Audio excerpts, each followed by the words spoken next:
Okay, they were so fast that I'll have to kill time in order to stay on the agenda. Actually, in just 1 second, I'm going to invite up the next panel here, but one of the things I just did want to, I wrote down a note to myself as I was listening to them speak. I've been reading this book by Edgar Schein. I don't know if you're familiar with him, MIT Sloan School of Management, and he's written a book called Humble Inquiry, which some of my people here are probably regretting that I read. But one of the things that it ties to what you were just saying, sort of the art of being able to introduce bad news to senior leadership. We've seen this culturally. I don't know if you looked at the NTSB report on that Asiana airline incident, and I've seen it in other reports there where there is a natural tendency in all organizations for more junior members of the organization to sort of not want to push forward bad news, right? And in fact, in some cultures, it's strongly resisted, the idea of challenging somebody in a senior position by saying, hey, there might be a better way, or we aren't adequately doing this, there's an art to raising bad news. To those of you in leadership, because I think there are a lot of them here, that all Schein says, by the way, it's a tough read, but you can skim it, as the part that you can invite that. You can change the culture by saying, it's okay. I do want to know, and just the art of sitting down with your people from time to time and saying, what's not working? Where do we need to tune up a little bit? It creates the climate for them to, surface news that you probably want to know about. So with that said, we'll move on to our next panel. Paul, I think you're solo on this one, right? Yeah. Okay, Paul is picking up duty from Peter Lydiak. They were teaming together. Unfortunately, Peter's had a family emergency and had to bail. So Paul is here to talk about incident investigation, evaluation, lessons learned, and emergency preparedness and response. Thank you, Paul. And here's the clicker. Let me correct this out of your way. Well, thank you, Jeff, and welcome. As Jeff said, I'm going to present on two topics from our document, API RP 1173. And the two topics are Element 5, Incident Investigation, Evaluation, and Lessons Learned. And then Element 8, Emergency Preparedness and Response. And unfortunately, like Jeff said, there was a family emergency, and Peter couldn't join us today, so I'll cover both topics here. We actually made a few name changes, so you see Stacy's name up there, but then that changed again. So anyway, I'll be covering both of these topics. So let's get started. We'll dig into Element 5, Incident Investigation, Evaluation, Lessons Learned.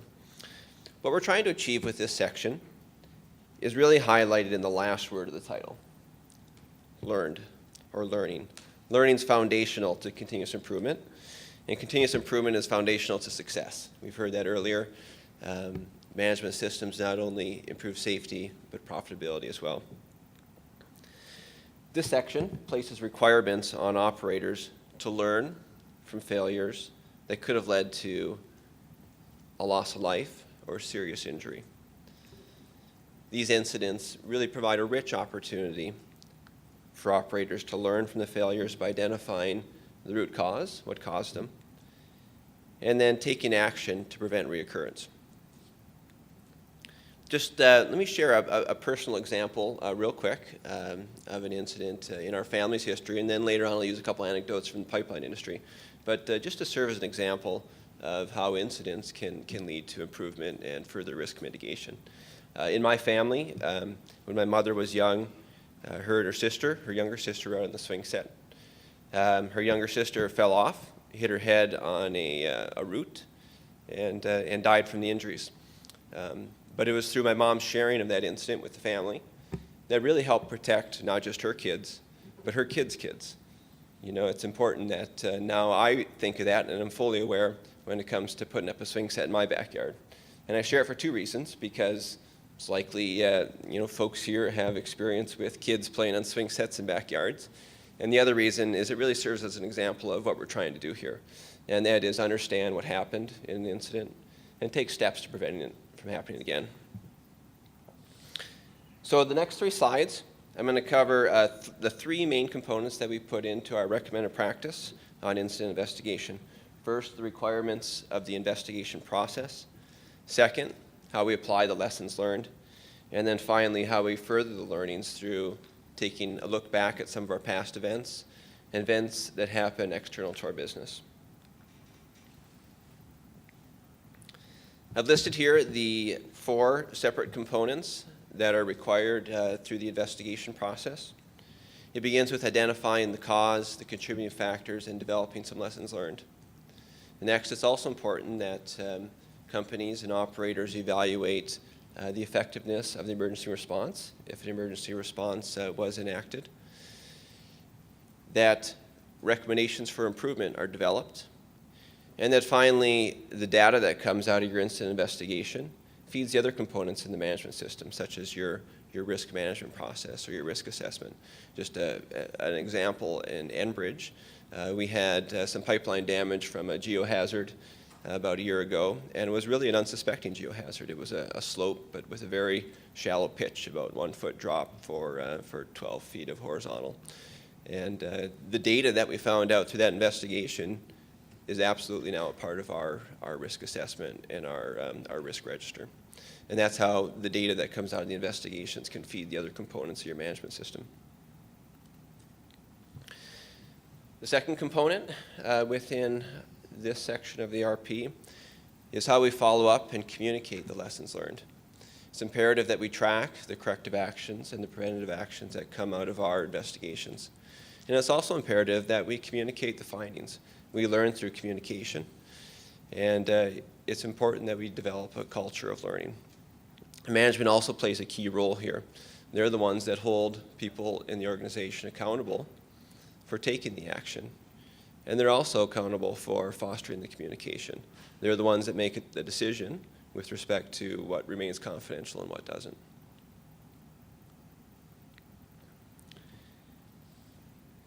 The last section within our incident investigation, evaluations, and lessons learned element is how we further our learnings through taking a look back at our past events and looking at events that happen external to our business.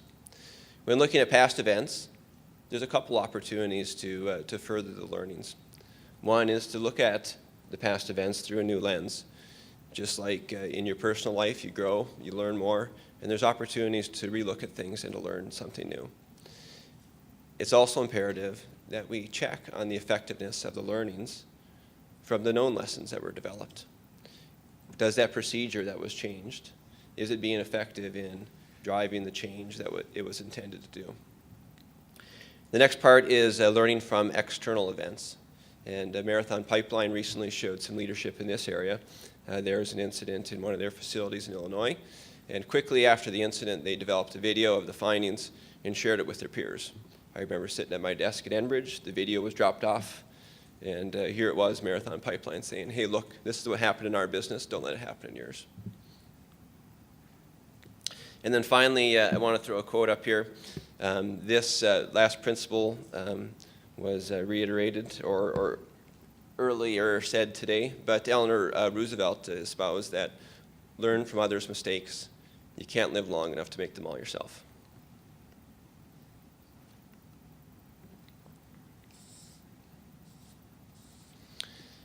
So as we conclude the incident investigation section, I want you to remember that these events provide a rich opportunity for learning. It's important that we talk about them. It's important that we develop corrective and preventative actions so we can improve our business. And I'll leave you with one last quote. It's from futurist Alvin Toffler, whose ideas are very much applicable to our goal. And he said, tomorrow's illiterate will not be the man who can't read. He'll be the man who has not learned how to learn.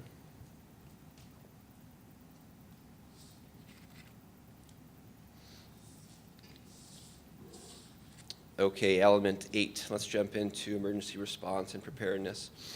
As a preface to this section, I want to share a couple key points. We're not real long on detail in this component, However, we do believe it's an essential component of a safety management system. We're not long on detail, however, because we believe there's more regulation in this area. And there's also a committee that's being struck, very similar to the one you see presenting here today, that's chartered to develop a recommended practice for pipeline emergency response. And we believe that once that recommended practice is finished, it'll provide the key framework for complying with the section that we're about ready to talk about.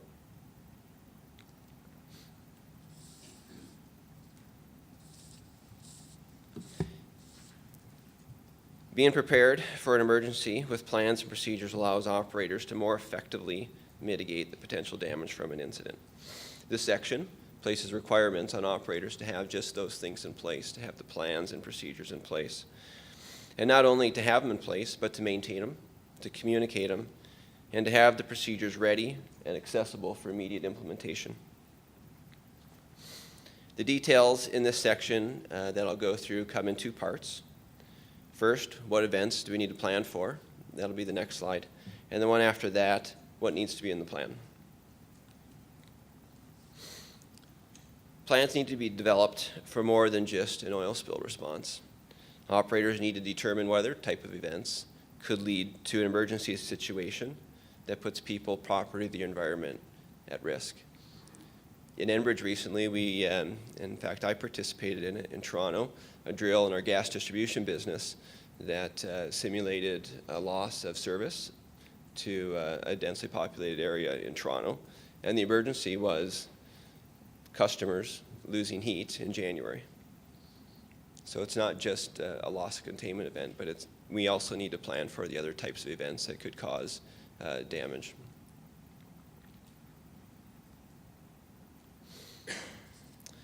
Finally, what needs to be in the plan? Well, plans need to include notifications. The first responders need to know who to notify, both in the regulatory environment and within the company, and external to their operations and those other emergency responders that may be playing a part in responding to the incident. Plans need to identify the potential resources, not just the on-call employee or the response trailer, but it also needs to identify what external resources might be called upon, such as contractors, local first responders, the location and ownership of additional equipment and supplies that might be needed. Plans need to recognize and use the unified command or incident command system structure. It's important to note that if other agencies are responding, that they'll be using that, and that the operator needs to be able to integrate and work together with their other responding agencies, especially in the case of an incident on a pipeline right-of-way. It very well could be that the first responders are the first ones on site, not the operator. And the operator needs to be able to understand what the roles are in the field when they show up and be able to integrate immediately. The last thing I want to highlight here that is that typically in emergency response, the first objective that gets set is for the safety of the responders and the public. And plans also need to include methods for doing that.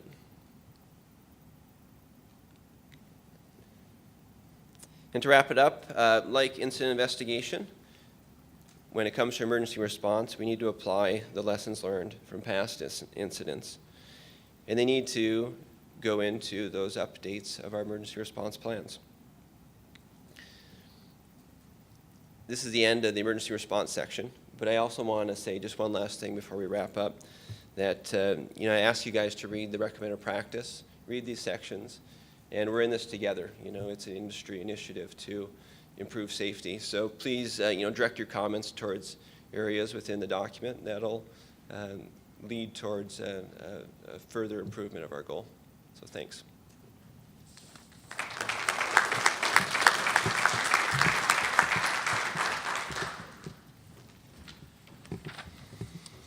Well, I would say our panelists, judging from our performance as committee members, are unusually succinct today. And the committee meetings were all day, multiple days, and we would go on for 2 days on one topic, right? Yeah, I do. That's right. I actually electric cattle prod here. Any rate, I actually don't have much to add to that. We have a little extra time on there. I can let you go to lunch early if you would like, and we do have a built-in, we can take a few minutes of questions now. I built in a question period at the end of the day where you'd have an opportunity to ask about any of those. But why don't we take just like about 5 minutes or so of questions, and then we'll do a slightly early break for lunch, give you enough time to go out in 95 to 100 degree weather, grab something, and then we'll come back. Just for the people on the webcast, again, we'll be coming back at 1 o'clock Eastern time, and we'll resume at that time sharply. So any questions from anyone? Webcast or, here?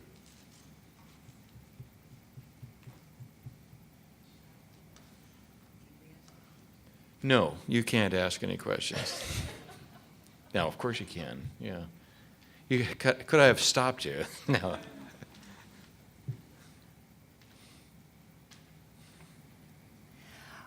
One of the things that I thought we might have put a little bit more emphasis on was in operational controls, was the issue of the employee right to stop work. Mm-hmm. And I guess I would turn to my fellow panelists and ask what they thought about how we treated that in the standard.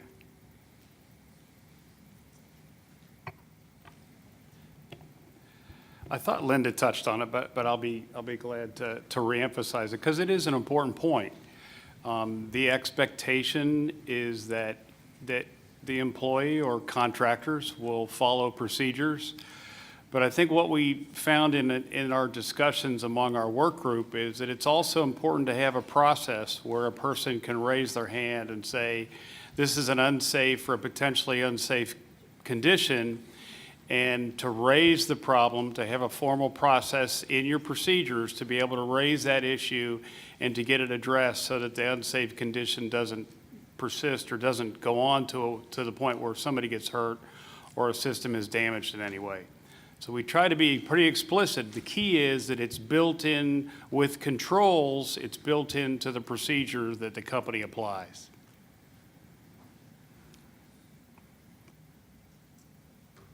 I'm sorry.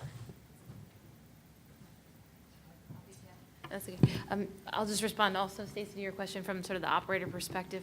In the conversations that we had as a committee, we talked a lot about what practices we each had within our companies and we knew of within our own different segments of the industry. And I think most people felt there was a general feeling that people felt they could stop work if they felt it was unsafe, and generally that was common, but we all also agreed that many companies don't have that process formally documented and explicit support for people who do choose to stop work or feel that situation. So we were supportive of putting something in the standard to be a little bit more explicit of the process around that. It didn't seem like that far of a leap from where we are today, but just trying to be a bit more structured about it. I'd add a comment that, we saw that culture comes into play. Again, we're going to hear this theme throughout today, through all our discussions. When Chris Hart talked about the Asiatic crash out in California, he mentioned, about things that could have been improved. I don't recall him highlighting it, but one of the issues in that particular event was someone who didn't feel like they could challenge a superior on what was occurring. We saw that on a few years ago. We had a major pipeline event in which junior members of a control center didn't feel like, well, they did throw a red flag and they said, there's a problem. But the senior people said, yeah, well, we know what's right. Somehow we have to resolve that. That's a culture issue. I don't know that we present a solution, but we identify that as something that needs to be worked on. We as a society, our societal culture has a chain of command. But as Jeff mentioned earlier, with his reference to Ed Shine's book, there's a way to elicit that kind of input so that if someone junior to you sees something going wrong or something that may be going off kilter, that they're comfortable telling them, hey, telling the boss, I think we need to look at this, or pushing the stop button. I'll tell you, many, many years ago, I did work with a company that, they had a strict reading. They said any employee can shut down this pipeline. Absolutely anyone, whether it be a secretary, it doesn't matter. Anybody can shut down this pipeline. But the subtitle that wasn't in the procedure was, you better have a darn good reason for doing it. You didn't push that button unless you were darn sure you could justify it. Somehow we have to address that culture, and we have to figure out how to empower any person to make the right decision for the right reason, and just promote the overall safety culture. I am going to jump in for just a second here to say a couple things real quickly, and then I have a couple of questions that are coming in from the webcast. One of which, and I apologize for not, I hope it was obvious to everyone, we're presenting a framework document. We believe that each of the elements are important. That's why we're talking about each. Within each element, trust me, we could be here all day because we had pretty intensive discussions around it. I myself was interested in ideas like incentives, how do we integrate contractors? We could talk about those things forever. My friend Masood and Stacy on safety culture. And I think you can always derive benefit from those conversations. So I know I did, but I wanted to say to the audience, this is a framework document. All the elements are important. It's not like you pick one or two. You pick all of them. But neither did we feel it appropriate to build out all the detail. I think Mark made this point earlier. There are plenty of other documents out there that will add the detail, and I think that as a committee, we agreed some of these areas do need more, and that many of us were willing to volunteer our time in helping develop that. We're talking with John in the back about how do we develop guidance that's easier for a smaller operator, to adapt to that. We don't want it to be intimidating. It's something that anyone should be able to think about, but it's scalable to your size. So, any rate, with that said, and constantly reinforcing for me the value of doing the webcasting so that we can reach a broader audience. I really appreciate people from the webcast participating. So I want to read questions, and we'll take this panel as the people to respond to that. One is from Dan, who asked a question about, does the emergency response and preparedness section identifying corporate responsibility and the need to work proactively with communities and all other stakeholders?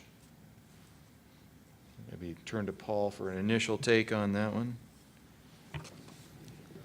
I think that the short answer is yes, but it does put the onus on the operator to identify who those stakeholders are. Some of the requirements within stakeholder engagement, which I skipped over in having a plan and a process, required really I use the word mapping out of who all the stakeholders are and what information do they need and what might they have to offer to you. And one of them deals with the subject of emergency planning, emergency response, regulators, not regulators, feds, states, local authorities, and how you might interact in anticipating planning emergencies. We definitely speak to that in element number 2, as well as stakeholder engagement, as well as emergency preparedness. And I think there's a good example, Dan, of where the other guidance documents that are coming out, like, for example, the API document on emergency response, things that you will find within the code itself, the regulatory code, really drive people to engage with others for that purpose of ensuring that they've thought through everything. And honestly, I've heard, a million good quotes after accidents, but one of the best ones is, you don't want to meet these people on game day. You want to meet them beforehand and instill a sense of confidence. And I've personally witnessed accidents that were bad where emergency responders stands up and said, hey, I know these guys, they'll be here. I know quickly. I know that they're capable of responding. And it calms down. You're nothing like an emergency responder who stands out there and go, I have no idea who this is and what the hell they're going to do about it, but we're in control now. And they take over because they have to. Someone has to be in control. So you don't want to meet them on game day. And Gary, thank you for saying that this one was directed to me. But they said that Gary's comments, which I think fair, are still missing important participants, local government and contractors as two examples. He discusses the aviation completes the circle of stakeholders, but pipeline industry is not. Gary says, I'm probably preaching to the choir. Me, I'm on the choir. How do we get all the players to attend your workshops, and how do we make them first parties into the accountability portion? Excellent question. I mean, partly, let me just say that I think there are ways to do that. I think this document begins to open the door. More work needs to be done. It's not as easy and as simple as saying someone's not reaching out, because there are a lot of times, honestly, I was on the 1162 committee, helped build that one. I cannot tell you how many times we encountered situations where operators were knocking at a door and no one would answer. For fair reasons. The community had other priorities. They hadn't had a pipeline accident like 99% of America. And so they said, love to talk to you, but got to spend our time over here. We have real issues. So it's a challenge for both sides. That's one of the reasons why we've tried to engage the emergency responder community. They can represent people's interests more broadly. But I'd throw that open to anyone else, and I think stakeholder engagement is at least a starting point for that. Well, a couple comments. I think we have to, work harder collectively to think about how can we meet the stakeholders' needs for information. And I think that, working as individual companies isn't the answer, 1162 aside. My personal opinion is it's time to think, more regionally and think in terms of the level in the emergency response organization, for example, where you want to come in. I know API and Shell's been doing great work, and there's some pilots in Georgia. I know that Williams did a lot of work in that pilot project to think in terms of how to bring it.